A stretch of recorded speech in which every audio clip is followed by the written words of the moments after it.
歡迎收聽提神百香果靈修頻道，願神嘅話語成為你嘅導引。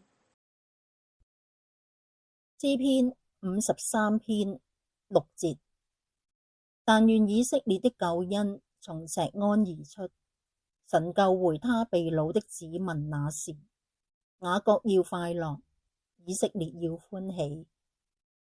但願以色列的救恩從錫安而出，神救回他被擄的子民那時，雅各要快樂，以色列要歡喜。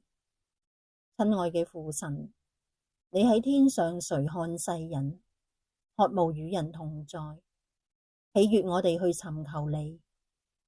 你又以耶穌基督寶貴嘅生命嚟拯救世人，使我哋從罪中得釋放，領受救恩嘅喜樂。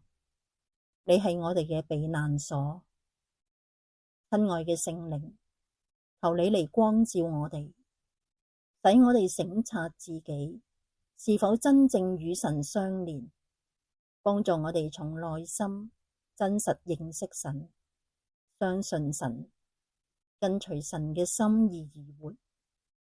奉耶穌基督得勝名字禱告，阿門。